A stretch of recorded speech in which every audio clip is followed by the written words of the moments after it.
Durante la noche de lunes, la fiscal general del Estado, Diana Salazar, se volvió tendencia al anunciar su pedido a la Asamblea Nacional para que reactive el juicio político en su contra, catalogándolo como un narcojuicio.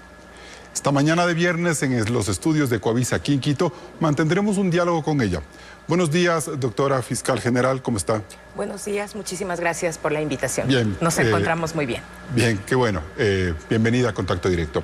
Doctora, usted pide reactivar el juicio político en su contra porque está segura de que no hay los 70 votos para destituirla. No, hemos pedido la reactivación del juicio político por transparencia, toda vez que tenemos la autorización de nuestro médico y que nos ha permitido retomar las actividades laborales con normalidad. Una de las responsabilidades como fiscal general es afrontar y enfrentar este narcojuicio político que ha sido planteado con meses de anterioridad en la Asamblea Nacional. Sí, pero los juicios normalmente en la Asamblea y en una Asamblea como la ecuatoriana se ganan por el peso de los votos de quienes se enfrentan a la autoridad. Es decir, usted tiene que estar muy segura de que en este juicio usted vaya a salir avante, sin censura, y quizá por eso es que usted se lanza a esta reactivación. Yo estoy segura de que no existen razones, ni políticas, ni jurídicas, para ser objeto de censura.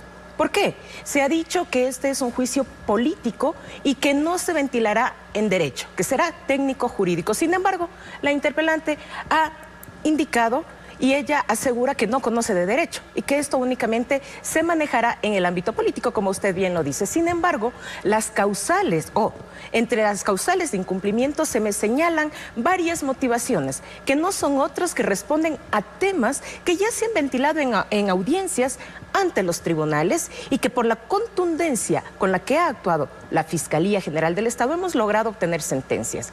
Y entonces, lo que no pueden ganar en los tribunales, tratan de ganar ante el tema en el plano político. Porque en el plano político, doctora Salazar, solo se necesitan 70 votos. Bueno, y es un número muy bajo y muy peligroso como para que usted, al enfrentarlo, la oposición lo consiga, su oposición. La Fiscalía tiene que enfrentar, porque esta es una atribución de la Asamblea Nacional. El Ecuador va a estar muy pendiente y serán ellos quienes juzguen realmente, porque yo no me debo a los ecuatorianos. Yo no me debo a la Asamblea Nacional, yo me debo al pueblo ecuatoriano y serán ellos quienes juzguen, quienes votan, quienes no votan y las razones que motivan a este juicio político. Y que no son otras que tratar de debilitar a la fiscal general justamente cuando hemos liderado la mayor lucha contra el narcotráfico, contra la delincuencia organizada que ha infiltrado a las instituciones, a los políticos y a algunos medios digitales. Vamos a hablar de eso más adelante. Pero para cerrar un poco la parte política, doctora, ¿usted está lista para enfrentar un juicio comandado por el correísmo desde la Comisión de Fiscalización y también desde la presidencia de la Asamblea a partir del 2 de octubre cuando Viviana Veloz asuma la conducción del Parlamento? No importa quién esté bajo la conducción de la Asamblea Nacional, porque los cargos son los mismos, las pruebas son las mismas y esto no va a variar. Sí, pero le pueden poner a un Ronnie Aliaga nuevamente en un careo durante la interpelación. Y no solamente a esta clase de prófugos, sino a otros prófugos sentenciados, a otras personas que están privadas de la libertad, como ya se ha prestado para varios shows en la Asamblea ¿Usted cree que eso va a pasar?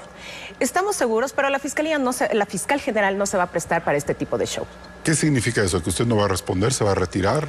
Que yo voy a actuar las pruebas de descargo de forma técnico, jurídica y también en lo político. Y si es que ahí se presenta una persona con la que se quiere armar un careo, ¿cómo va usted a responder ahí? Tenemos nosotros ya establecida una estrategia que la iremos develando de a poco. ¿Hubiera preferido que la interpelación se diera con Henry Kronfle como presidente de la Asamblea, doctora Salazar? La fiscal general no tiene preferencias ni no preferencias. Simplemente nosotros vamos a enfrentar en el tiempo en el que nuestro médico me ha permitido y me ha dado la autorización para hacerlo. Además, ahora, mire usted, se sorprenden que la fiscal general ha pedido la reactivación del juicio político y hace unas semanas, cuando se presentó también una actualización por transparencia de mi estado de salud, simplemente lo filtraron y trataron de decir que estamos mintiendo y que estamos huyendo. La fiscal general no huye ni le tiene miedo. Simplemente era un momento de reposo en el que yo tenía que precautelar la vida de mi hija y ahora me siento con fuerza para seguir. Doctora, usted hace un momento señalaba que es la ciudadanía la que se encargará de juzgar finalmente a quienes ponen el lado correcto de la historia, más o menos, para decir eso. ¿Eso quiere decir que es importante que este juicio se tramite durante la campaña electoral y antes de las elecciones de febrero, como para que el clivaje electoral, el peso electoral, también juegue en este proceso? Es indiferente los tiempos electorales. Lo único que hemos solicitado a la Asamblea Nacional es que se cuide y se respete, por ejemplo, el tiempo en el que fue presentado el juicio político, que es lo que corresponde, y también los tiempos de mi maternidad. Que no se les ocurra, por ejemplo, llamarme a comparecer a días en que yo ya tenga que retirarme por la licencia. Entonces, es lo único que nosotros le estamos pidiendo a la Asamblea Nacional. A la fiscal general tampoco le interesan los tiempos electorales, porque nosotros no participamos de la contienda electoral. Somos una entidad que trabaja con casos sólidos, fuertes y sobre todo que se sostengan en el tiempo. Sí, lo que no pueden sostener en tribunal, tratan de hacerlo en lo político. ¿Se le complicaría a usted si por acciones de este fallo judicial que se dio en las últimas horas vuelven a ingresar 3 ministros para juicio político? ¿Le retrasaría su periodo o no necesariamente? No necesariamente, porque recordemos que la petición de juicio político, la primera petición presentada por la asambleísta Garzón, se ingresó en diciembre del año anterior. Entonces, lo que corresponde es respetar la prelación. Independientemente de si ingresan en los juicios a esos 3 exministros de Lazo que podrían meterse en la cola de la Comisión de Fiscalización. Porque los pedidos fueron posteriores. Ok. ¿Qué argumentos, doctora Salazar, sustentan su afirmación de que este es un narcojuicio? Es un término duro. Sin embargo, el país ha sido testigo, por ejemplo, cuando hemos develado el caso Metástasis, que la infiltración del crimen organizado en las instituciones públicas, en la política y en los medios digitales, que conforman 3 aristas para la acción y que han facilitado las operaciones delictivas. Y no nos hemos quedado ahí. También el caso Purga y sobre todo el caso Plaga ha demostrado cómo algunos partidos políticos, uno en especial, han sido tocados por el narcotráfico y también por la delincuencia organizada. ¿Ese partido es el que está patrocinando su juicio, el que cobija a la presidenta de la Comisión de Fiscalización, doctora? Algunos de sus miembros se han visto involucrados en este tema. No puedo decir que todos, cuidado, sino que algunos miembros, por ejemplo, el prófugo, como usted bien lo ha mencionado, el prófugo Aliaga, un ex asambleísta Acuña y otras personas que han sido señaladas no por la fiscal, sino por los elementos probatorios, llámense teléfonos celulares, llámense testimonios anticipados, y que me gustaría topar brevemente sobre el tema de cooperación eficaz, que mucho se ha indicado que se trata de sentar a una persona para que diga lo que la fiscal quiere escuchar. No, no es así. La cooperación eficaz es una técnica especial de investigación que la recoge la Convención contra la Delincuencia Organizada como una herramienta válida para luchar contra el crimen organizado. Doctora, ¿qué mejor que alguien que formó parte de esta estructura nos cuente cómo se maneja? Sí, vamos a hablar de eso más adelante, pero no quiero todavía salirme del tema del juicio político. Cuando usted habla de que hay un narcojuicio y menciona a determinadas personas cobijadas por un partido político que es el que patrocina este juicio político, ¿es el argumento suficiente o usted va a presentar nuevos argumentos en el juicio político como para sustentar su tesis de que esto es un narcojuicio? La fiscal general con su equipo de trabajo está organizando la estrategia para descargar cada uno de estos señalamientos de supuestos incumplimientos de funciones. Pero mientras sucede esto, hemos ido demostrando con el desarrollo de los casos, la infiltración del narcotráfico en la esfera política. Es que eso es innegable, es innegable. ¿Y ese juicio responde a eso? Por supuesto, porque es una retaliación.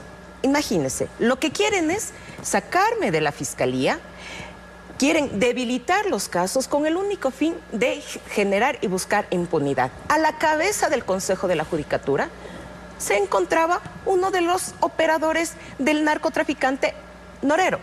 Y usted, la ciudadanía, ha sido testigo de quién fue salvado del juicio político, de la censura. ¿Por qué partido político lo salvaron?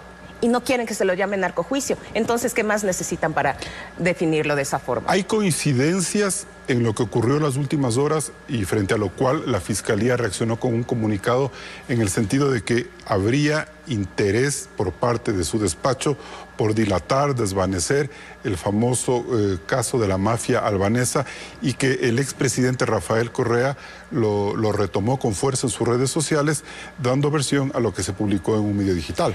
De ninguna manera la fiscal general quiere retardar la investigación de este caso relacionado con la mafia albanesa. Todo lo contrario. La acusación fue directa, que ustedes han dilatado, por supuesto, han dado tiempo para que esta gente se vaya. Y es que no nos sorprende, porque recordará usted, por ejemplo, que entre los chats que se encontraron en los teléfonos de Leandro Norero estaba precisamente entre Leandro Norero y aquella persona del medio digital que usted ha mencionado, en el que se trataban de ñaños queridos. Entonces no nos sorprende. De hecho, tienen una arista, es una pirámide que está liderada por el sentenciado que ha recogido esta supuesta noticia, por el medio digital que resulta como caja de resonancia, y es una estrategia para debilitar. Ahora bien, esto no se sostiene más allá de los dichos. Por ejemplo, que la Fiscalía venía investigando desde diciembre del 2022 este caso de manera absolutamente reservada y no de forma aislada, sino con la cooperación internacional con España. Luego se desarrolla un operativo en conjunto, el caso denominado La Pampa, en el que no se hizo ningún show, sino que se ejecutaron allanamientos y un objeto de procesamiento tanto por delincuencia organizada con fines de narcotráfico y por lavado de activos, varios miembros de la mafia albanesa. Además, se ha informado de manera maliciosa que se le comunicó a este señor Dritan Shika para que abandone el país. Falso. Cuando se inició la investigación, él ya había salido del país. Y otros miembros de esta mafia albanesa fueron también procesados en España al unísono bajo el trabajo de la Fiscalía General del Ecuador. ¿Era imposible que la alerta de este señor se diera antes de iniciar una investigación desde Fiscalía? Por supuesto, es imposible, y además que esta investigación, si se hace el señalamiento al despacho de la Fiscal General, es erróneo y falso, porque esta investigación se la está manejando desde la unidad especializada en delincuencia organizada y desde una unidad especializada en lavado de activos, no en el despacho de la Fiscal General. El comunicado que ustedes sacaron la tarde de ayer, más allá de relatar estas fechas, no era del todo contundente, es decir, faltaban algunas piezas importantes que puedan señalar exactamente cuál es el estado de ese caso y cuál es el paradero, el resultado y lo que les espera a esos principales involucrados e incluso figuras políticas, ¿no? Por ejemplo, se informó en este comunicado que el caso se encuentra a la espera del desarrollo de la audiencia preparatoria y evaluatoria de juicio, es decir, que la Fiscalía va a presentar la acusación formal, que muchas de las empresas que han sido señaladas de forma errónea y maliciosa también por aquel medio digital han sido intervenidas por parte de la Fiscalía General del Estado, procesando a las personas jurídicas. Pero también se señala más adelante, no sé si usted tuvo oportunidad de ver, y dicen, ok, la Fiscalía dice que no alertó, pero las compañías siguen en operación. En primer lugar, vamos estableciendo cuáles son las competencias de cada una de las instituciones. La Fiscalía no es la entidad de control que limita la acción de las compañías. Sino la superintendencia. Es la superintendencia de compañías. Entonces es de forma maliciosa que se informa. Doctora, para cerrar ya el tema del juicio político, ¿usted está confiada en que saldrá sin censura de este evento? Estoy confiada en que la ciudadanía va a ser testigo de que este juicio político no responde más que a una revancha de la delincuencia organizada por haber develado la estructura que mantenían cooptada al interior del Estado ecuatoriano. Bien, doctora, cambiemos de tema. Se equivocó la Fiscalía con el allanamiento a las oficinas de dos juezas de la Corte Nacional, aquellas que le concedieron la semana pasada el traslado de Wilman Terán de la Roca a la cárcel 4 vía apelación de habeas corpus? De ninguna manera. Como usted conoce, nuestro ordenamiento jurídico establece la posibilidad de que en el marco de una investigación previa o de una instrucción fiscal, la Fiscalía pueda liderar varias acciones para acopiar elementos que luego ayuden a sustentar nuestras investigaciones. Este es el caso. Adicionalmente, se ha tratado de tergiversar y decir que el allanamiento ha sido un abuso. Nuestra legislación prevé la posibilidad de que todas las personas en igualdad de condiciones seamos objeto de investigaciones, y me incluyo. a diario se practican diligencias en estas denuncias que le presentan Pero, a la doctora, fiscal general. Entonces, sí, déjeme terminar, por favor, la idea.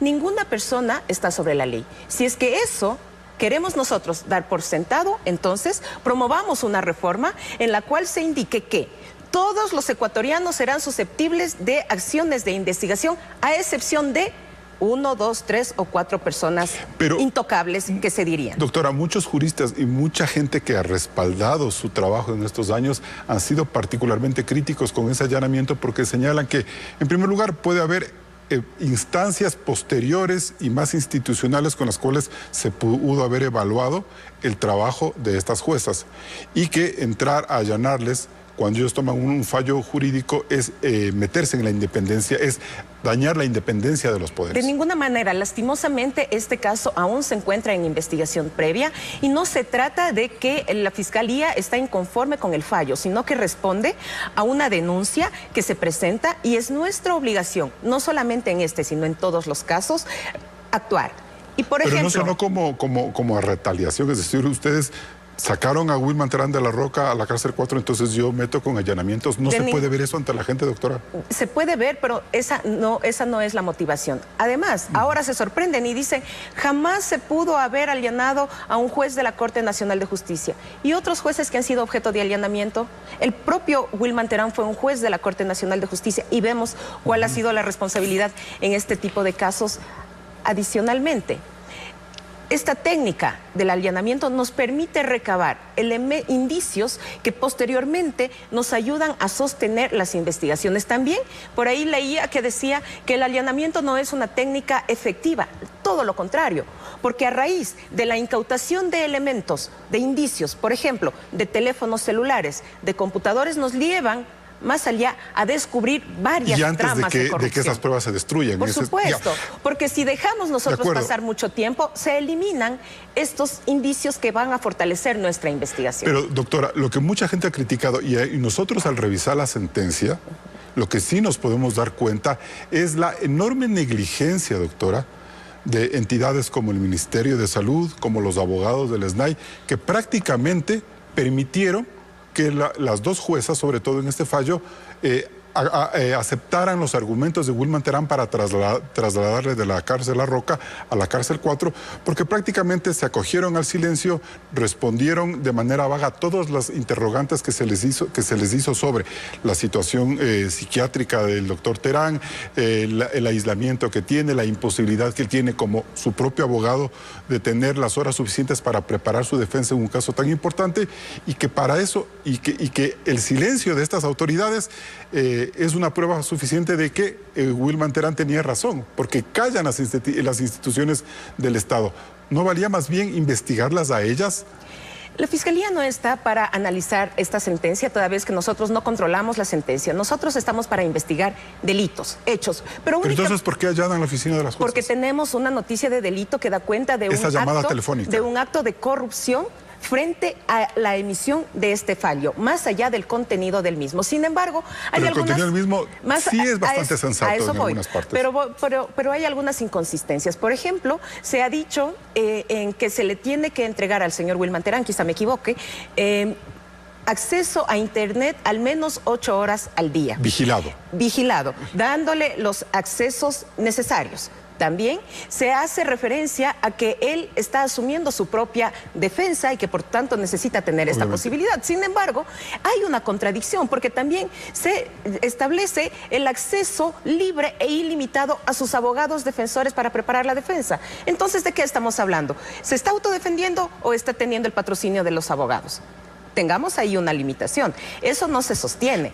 Y además, limitado, y no se establece tampoco. En redes sociales se ha establecido que únicamente el acceso es a la página de la función judicial, pero eso en la sentencia no dice. Dice vigilado. Vigilado, pero vigilado se puede entender de varias formas. ¿Por qué le preocupa tanto a la fiscal Diana Salazar que le hayan trasladado de La Roca a la 4 si igual sigue preso? A la fiscal Diana Salazar no le preocupa que le trasladen a un privado de la libertad o a otro, a ningún centro, porque la fiscalía no interviene en la administración penitenciaria. Lo que le preocupa a la fiscalía, porque es nuestra obligación, son aquellas denuncias que relatan actos de corrupción en el sistema judicial. Y como ya hemos visto cómo se han manejado en otros casos, nosotros tenemos la obligación de actuar. ¿Usted ya tiene evidencias de que esos hechos que ustedes recabaron en el allanamiento pueden dar fuerza a un caso? Estamos ahora mismo en investigación previa, se están practicando las diligencias necesarias, audiencias privadas y esperamos obtener el resultado que corresponde. Bien, seguimos en contacto directo en esta entrevista con la fiscal general del Estado, Diana Salazar. Doctora Salazar, ¿cómo se puede justificar, cómo justifica usted el hecho de que personajes como Mayra Salazar y alias Estimado hayan recibido penas reducidas cuando fueron parte esencial de la toma de las mafias en el Estado, toda vez que se descubrieron estos casos, Metástasis, Purga, etcétera? Usted lo ha dicho porque al haber sido parte ellos de estas organizaciones criminales, ellos voluntariamente deciden colaborar con la justicia, cooperar con la institucionalidad y que nos permita llegar a la verdad. Mucho se tergiversa sobre la aplicación de esta figura cooperación eficaz, como que es un invento de esta administración. Sin embargo, vale recordar lo que ya había dicho anteriormente, que esta es una técnica que fue adoptada por la Convención contra la Delincuencia Organizada y que se establece como una herramienta válida para luchar contra el crimen organizado. Mire usted, muchos miembros de las organizaciones criminales, ¿qué hacen? Tratan de silenciar a los operadores de justicia, los asesinan, se convierten en prófugos de la justicia, tratan de dañar los casos a través de los medios digitales y no colaboran con la justicia, tratan de entorpecer el desarrollo de las investigaciones versus aquellos que, entre comillas, se arrepienten y deciden develar la acción de sus otros miembros.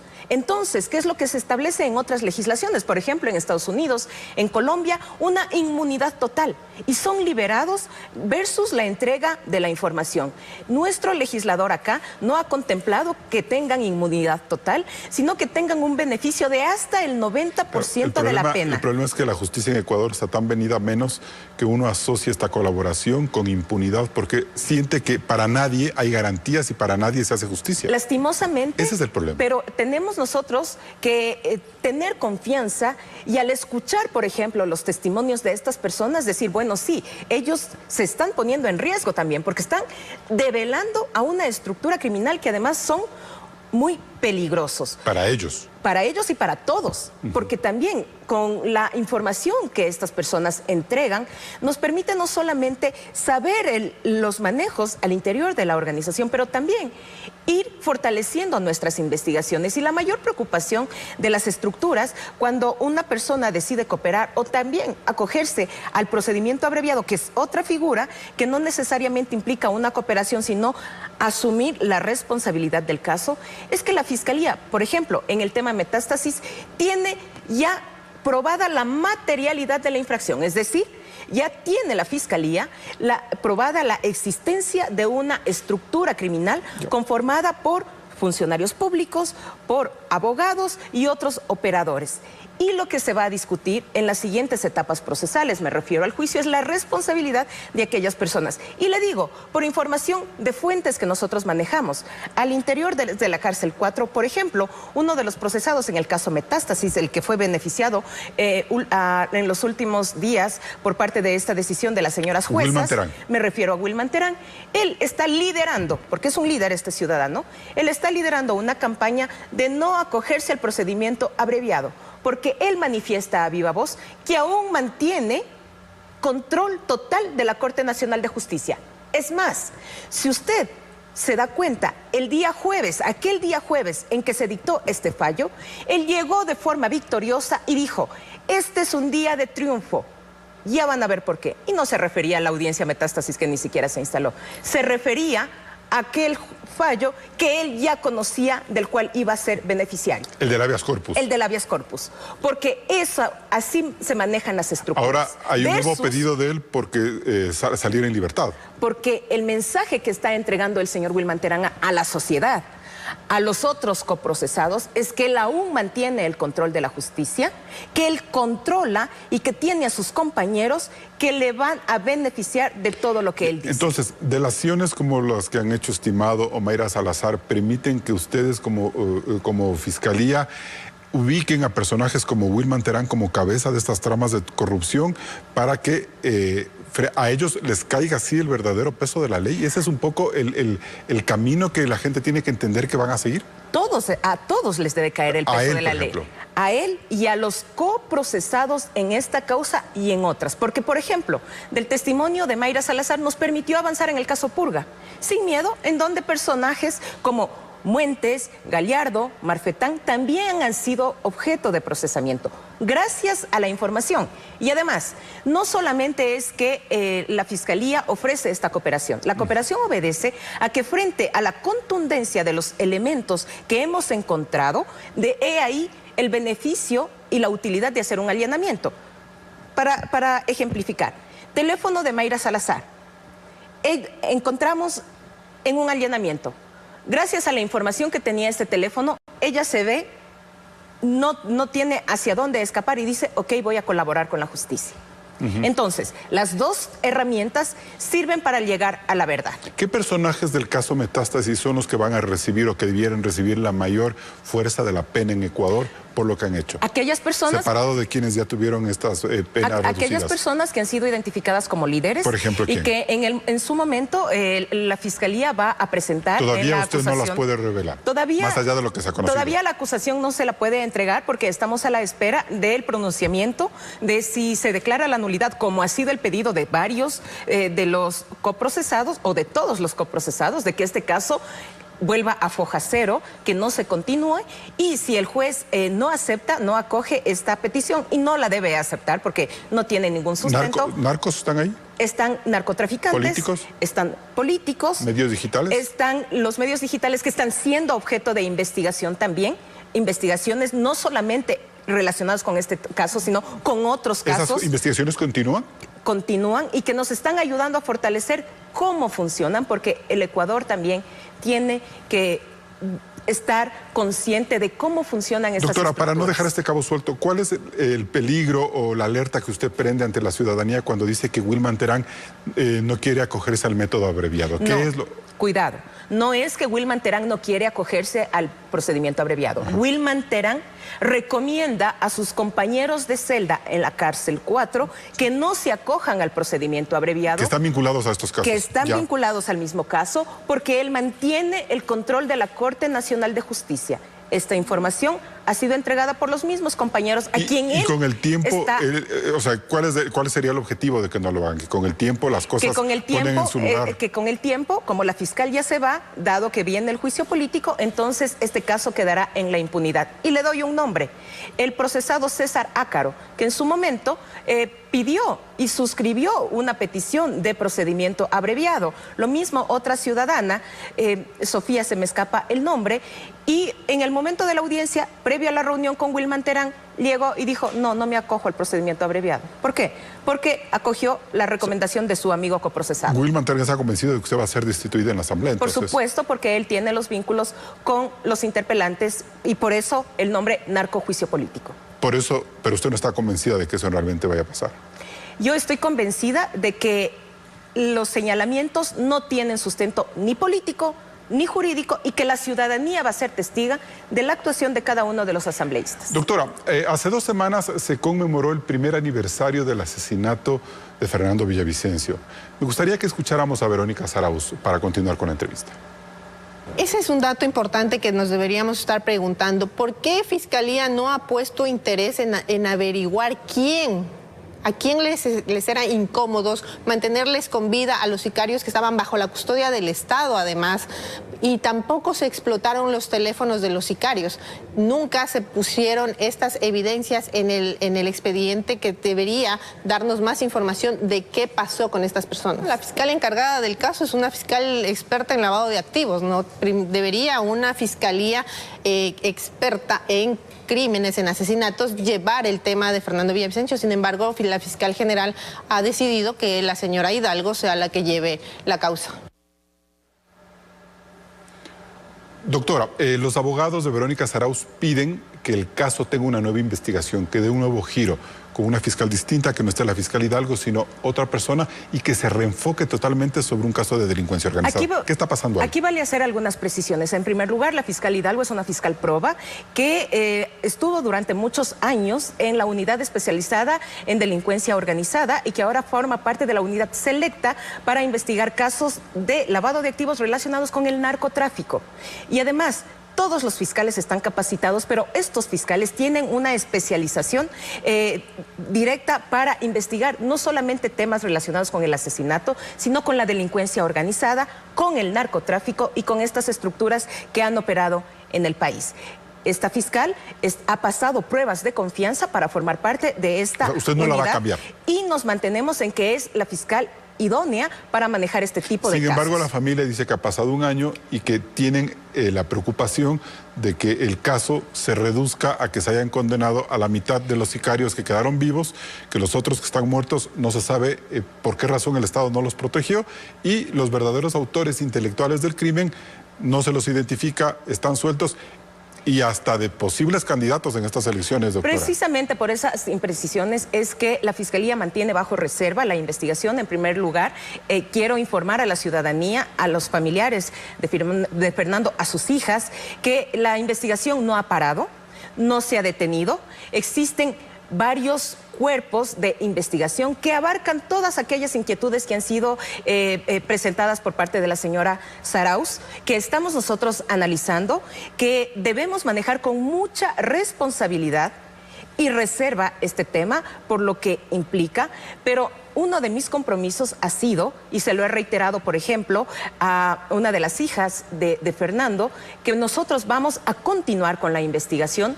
Ella está consciente del avance de las investigaciones. ¿Usted habló con Amanda Villavicencio? Hemos conversado con Amanda y adicionalmente que hay que proteger la integridad de quienes están formando parte de la investigación, porque si los nombres, las investigaciones se filtran, si ya asesinaron a los sicarios, si ya asesinaron a Fernando, no podemos manejar con ligereza la información. Y tampoco responder a temas de carácter político. Ya, pero la propia Amanda Villavicencio se ha quejado de que ni siquiera se haya hecho una reconstrucción del crimen, que no se sabe el verdadero papel que pudo haber tenido la policía al no haberle brindado toda la protección a Fernando Villavicencio, y que, como le repito, sean simplemente estos 5 detenidos los que paguen por un crimen como parte de autores materiales, de cómplices, además que eran gente que ya estaba en la cárcel. O sea, ¿dónde está el trabajo de la Fiscalía? ¿Dónde está el trabajo de la Fiscalía en llegar a establecer cómo operaron los autores materiales y qué es lo que llevó a los autores intelectuales a dar la orden para asesinar a Fernando? Si bien es cierto, se ha cuestionado de que no existió una reconstrucción del hecho, pero más allá de una reconstrucción del hecho, es por estrategia judicial. A ver, en el momento en que sucedió el caso, el cuerpo fue trasladado a una clínica, se movió, se contaminó la escena del crimen. Además, en la reconstrucción del hecho se debe contar necesariamente con el testimonio de las personas que formaron parte del acto. Entonces, estas personas, me refiero a los sicarios, se acogieron al silencio. Entonces, ¿qué reconstrucción íbamos a tener nosotros? Sin partícipes. Y además que la víctima falleció. Sí. Claro, así es. Bueno, doctora Salazar, se nos acaba el tiempo. Muchas gracias por habernos acompañado. Gracias por la oportunidad. Bien, muchas gracias a todos. Que tengan un buen fin de semana.